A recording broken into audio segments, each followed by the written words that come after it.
सुमित और जिया 3 साल से एक ही कॉलेज में पढ़ रहे थे और एक दूसरे को पसंद करने लगे थे।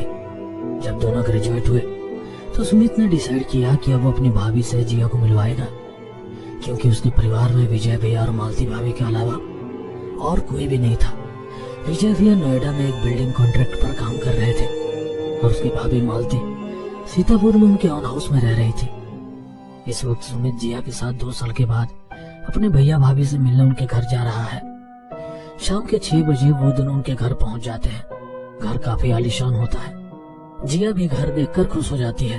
वाह सुमित, घर तो बहुत अच्छा है। शादी के बाद हम भी ऐसा ही घर खरीदेंगे। सुमित मुस्कुराकर बोलता है अब कार से निकलकर अंदर भी चलो, या सिर्फ यहीं पर बैठे बैठे शादी कर लोगी। दोनों मुस्कुराते हैं और फिर कार से निकलकर दरवाजे की तरफ जाते हैं। सुमित डोरबेल बजाता है और मालती भाभी दरवाजा खोलती है। नमस्ते भाभी। मालती मुस्कुराकर सुमित को जवाब देती है। फिर जिया भी उनको नमस्ते करती है। नमस्ते जिया, कैसी हो? मैं ठीक हूँ भाभी, आप कैसी हैं? मैं अच्छी हूँ जिया। आओ दोनों अंदर आओ। तीनों हॉल में बैठकर खूब बातें करते हैं और फिर मालती जिया और सुमित को फ्रेश होने के लिए कहती है और खुद किचन में खाना बनाने चली जाती है। थोड़ी देर बाद जिया मालती के पास किचन में आती है। भाभी आज आप मेरे हाथ का खाना खाएंगी? अरे नहीं नहीं, मैं कर लूंगी, तुमको परेशान होने की जरूरत नहीं है। भाभी आखिर आपको इम्प्रेस भी तो करना है ना? कहकर जिया हंसने लगती है और उसका जवाब में मालती भी हंस देती है। ओके, अगर इम्प्रेस करना है तो वो डिश बनाना जो तुम्हारी सबसे फेवरेट हो। क्यों नहीं भाभी, जरूर। तभी जिया का मोबाइल बजता है और वो देखती है कि उसकी मम्मी का कॉल आ रहा है। एक्सक्यूज मी भाभी, मैं जरा मम्मी से बात करके आती हूँ। अभी सिर्फ 1 मिनट ही होता है कि जिया किचन में वापस आ जाती है। अरे जिया, हो गई बात मम्मी से? मालती मुस्कुराकर पूछती है, लेकिन इस टाइम जिया का बिहेवियर बदला हुआ होता है। उसके चेहरे पर मुस्कान नहीं होती। वो मालती की बात का जवाब नहीं देती और सिर्फ इतना कहती है, डिनर में मेरे लिए चिकन बना दो। सुनकर मालती सोच में पड़ जाती है और फिर जिया से कहती है, तुम नॉनवेज खाती हो, लेकिन सुमित ने तो कॉल पर बताया था कि तुम वेजिटेरियन हो। जिया उसका जवाब बिना किसी रिएक्शन के देती है। मुझे मीट बहुत पसंद है, उसने मजाक किया होगा। इतना कहकर जिया किचन में चली जाती है। जिया की बात सुनकर मालती को थोड़ा अजीब लगता है, लेकिन फिर वो सोचती है कि सुमित ने मजाक किया होगा। उसी टाइम मालती को सुमित की आवाज आती है। भाभी, 1 गिलास पानी मिलेगा प्लीज? हाँ सुमित, अभी लाती हूँ, कहकर फ्रिज से बोतल निकालती है और सुमित के रूम में उसको पानी देकर आती है। कमरे से बाहर आने पर वो देखती है कि जिया हॉल में सोफे पर बैठी कॉल पर बात कर रही है। ये लड़की कितनी अजीब है। पहले इसने कहा कि मेरे साथ खाना बनाएगी, फिर कहा चिकन बना लो, और अब फिर से कॉल पर बात करने लगी। मालती किचन में जाकर खाना बनाने लगती है। खाना तैयार होने के बाद वो सुमित और जिया को आवाज लगाकर डाइनिंग टेबल पर आने के लिए कहती है। सुमित और जिया दोनों डाइनिंग टेबल पर आते हैं। आज जिया की फेवरेट डिश बनी है, हम सब यही खाएंगे। सुमित मुस्कुराता है और कहता है, मतलब डोसा? सुनकर मालती मुस्कुराती है और कहती है, तुम अब फिर से मजाक कर रहे हो।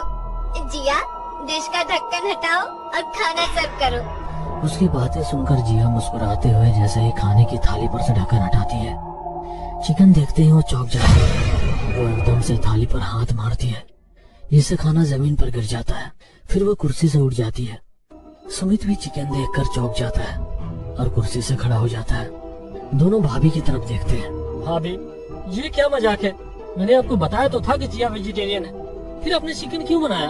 हाँ, लेकिन जिया ने ही मुझसे किचन में कहा था कि मैं आज चिकन बनाऊं। सुनकर जिया उसकी तरफ आश्चर्य से देखती है और कहती है, भाभी, मैंने आपसे कहा था कि आज आप मेरे हाथ का बना खाना खाएंगी, लेकिन जब मम्मी का कॉल आया तो बात बहुत लंबी हो गई और मैं दोबारा किचन में नहीं आ पाई। सुनकर मालती डर जाती है और सोच में पड़ जाती है। अगर तुम कॉल पर थी तो किचन में मेरे पास कौन आई थी? जिया और सुमित दोनों को मालती की बात पर यकीन नहीं होता, पर वो इस बात पर कोई आगे बहस नहीं करते।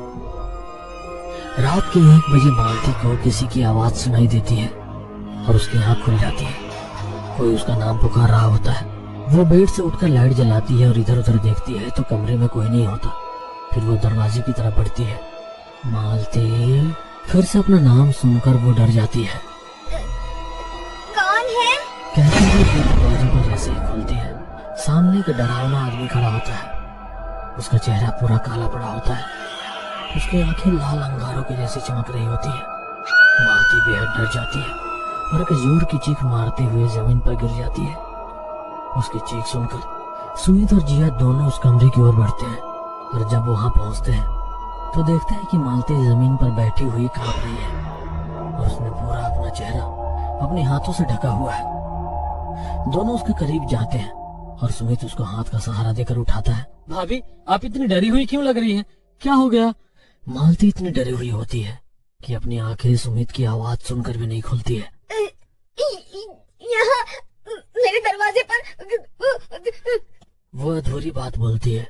भाभी, आराम से बताइए कि क्या बात है। मैंने एक बहुत ही डरावना आदमी देखा। उसका चेहरा, उसकी आंखें, वो बहुत ही भयानक लग रहा था। सुनकर जिया और सुमित दोनों एक दूसरे को देखते हैं। लेकिन भाभी, यहाँ तो हम लोगों के अलावा कोई नहीं है। कहीं आपने कोई सपना तो नहीं देखा? मालती बहुत डरी हुई थी। उसको पूरा यकीन था कि उसने कोई सपना नहीं देखा, सब कुछ अपनी आंखों से देखा है।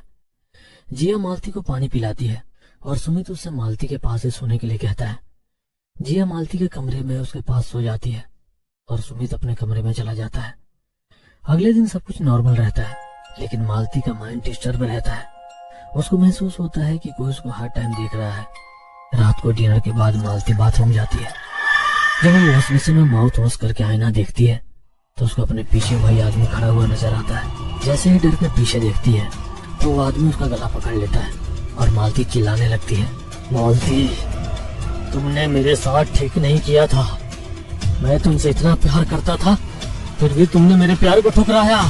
मालती की सांस अटक रही होती है, फिर भी वो उसको पहचानने की कोशिश करती है और बहुत मुश्किल से अपने गले से आवाज निकालती है। कौन हो तुम? क्यों मेरी जान के पीछे पड़ी हो? मैं राहुल हूँ, तुम्हारा राहुल। सुनकर मालती बहुत ज्यादा डर जाती है और एक जोरदार चीख मारती है। उसकी चीख सुनकर जिया और सुमित भी बाथरूम में आ जाते हैं और वो देखते हैं कि मालती बेहोश होकर जमीन पर गिरी पड़ी है और वहाँ कोई नहीं है। जब मालती की आंख खुलती है तो वो अपने बेडरूम पर लेटी हुई होती है। जिया और सुमित भी कमरे में ही मौजूद होते हैं। भाभी, आपको क्या हुआ था? मुझे फिर से वही आदमी दिखाई दिया था और इस बार उसने मेरा गला भी पकड़ा। लेकिन भाभी, जब हम वहाँ गए तो आपके अलावा वहाँ कोई नहीं था। सुमित और जिया को लगता है कि मालती के साथ कोई मेंटल प्रॉब्लम है, लेकिन तभी सुमित की नजर मालती के गले पर पड़ती है तो वो देखता है कि उसके गले पर खरोंच के निशान है। भाभी, मुझे लगता है कि ये कोई भूत प्रेत का चक्कर है। हमें किसी तांत्रिक को बुलाकर उससे बात करनी पड़ेगी। भाभी, क्या उसने आपसे कुछ कहा था? उसने बताया वो राहुल है और मैंने उसके साथ अच्छा नहीं किया। इसी बात का बदला लेने आया है वो। तो क्या आप किसी राहुल को जानती हो? मालती थोड़ी देर चुप रहती है, फिर बोलती है।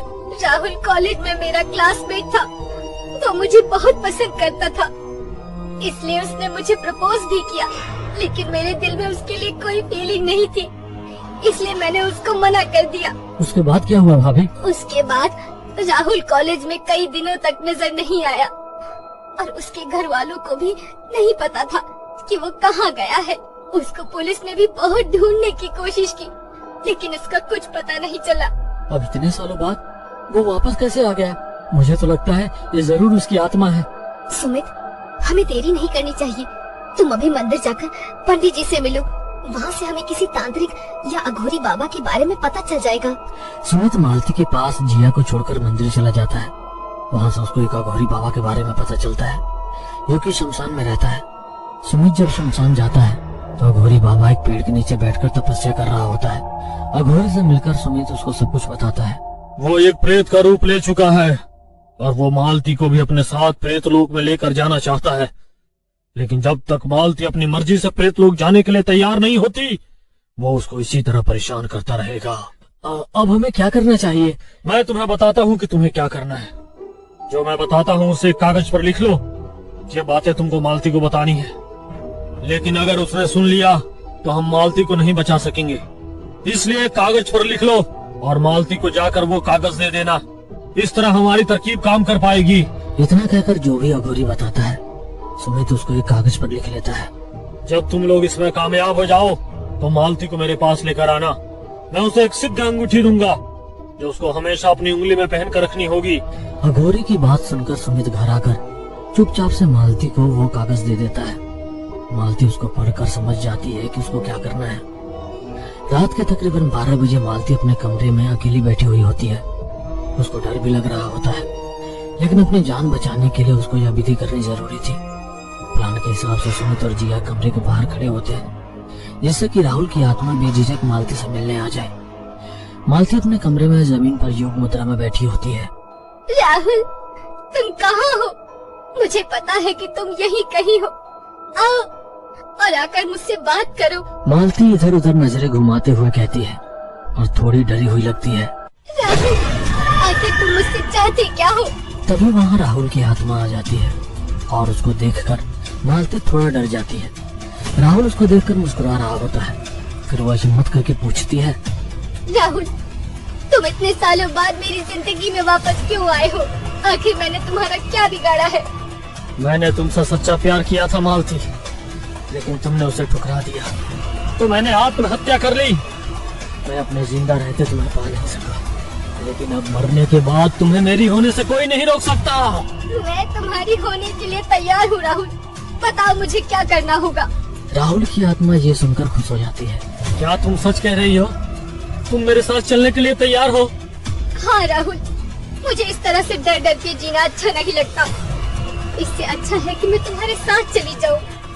तुम्हें मेरे साथ बैठकर एक साधना करनी होगी जो कि प्रेत लोक का दरवाजा खोल देगी, और फिर हम दोनों एक मंत्र पढ़कर उस दरवाजे के जरिए प्रेत लोक में पहुंच जाएंगे। मैं इसके लिए तैयार हूँ। उसकी बात सुनने के बाद राहुल, जो कि एक प्रेत बन चुका है, उसके सामने बैठ जाता है और अपने और मालती के बीच एक कुंड में आग जलाकर कुछ मंत्र पढ़ने लगता है।